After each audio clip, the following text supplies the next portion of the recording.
জুলাই সনদের আইনি ভিত্তি গণভোট আয়োজন সহ আজকের ঐতিহাসিক আয়োজন উপস্থিত বিপ্লবী ছাত্র জনতা, আসসালামু আলাইকুম ওয়া রাহমাতুল্লাহি ওয়া বারাকাতুহু।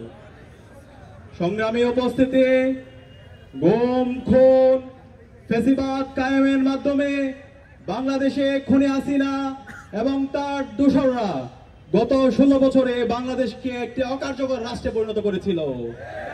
খুনি হাসিনা এবং তার দোসররা জুলাই বিপ্লবে আমাদের 2000 ভাই বোনকে শহীদ করেছে, আমাদের 40,000 ভাই বোনকে গাজী করেছে।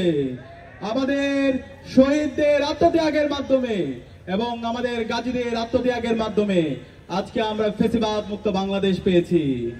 আমাদের এই নতুন বাংলাদেশে সবার স্বপ্ন ছিল শহীদদের আকাঙ্ক্ষার আলোকে একটি বৈষম্যহীন ইনসাফ ভিত্তিক বাংলাদেশ বিনির্মাণ করা।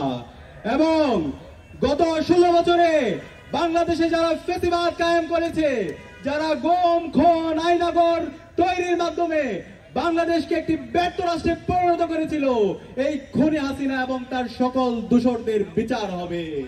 কিন্তু আজকে 1.5 বছর হওয়ার পরও শহীদদের রক্তের উপর যে অন্তর্বর্তীকালীন সরকার বসেছে, তারা এই খুনি হাসিনা এবং তার দোসরদের এখন পর্যন্ত দৃষ্টান্তমূলক বিচারের আওতায় নিয়ে আসতে পারেনি।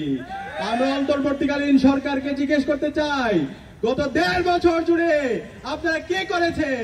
যে ফ্যাসিস্ট লীগ এই দেশ থেকে পালিয়েছে, খুনি হাসিনা এবং তার দোসররা এই দেশ থেকে পালিয়েছে, তারা কিভাবে এই স্বাধীন বাংলাদেশে আবার নতুন করে ষড়যন্ত্র এবং চক্রান্ত করার সাহস দেখাতে পায়?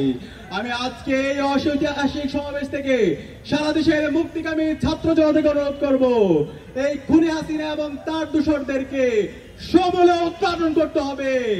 বাংলাদেশে খুনি হাসিনা, তার দোসরদের নিষিদ্ধ আওয়ামী লীগ, ছাত্রলীগ, যুবলীগ, তাদের রাজনীতি 5 আগস্ট ক্লোজ হয়ে গেছে। বাংলাদেশে আর এই খুনি হাসিনার রাজনীতি চলবে না। খুনি হাসিনা এবং তার দোসররা বাংলাদেশের স্বাধীনতা সার্বভৌমত্বের জন্য হুমকি। এদেরকে যেখানে পাবেন সেখানে তাদেরকে থানায় দিবেন, তাদেরকে জেলে দিবেন।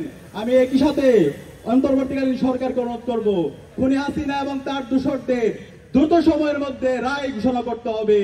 খুনি হাসিনাকে দেশে এনে তাকে ফাঁসিতে ঝুলাতে হবে।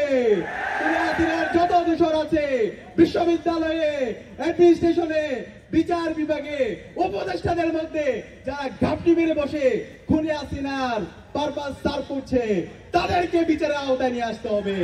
আমরা এই বিষয়ে সতর্ক করতে চাই। আমরা অন্তর্বর্তীকালীন সরকারের মধ্যে দেখতে পাচ্ছি তারা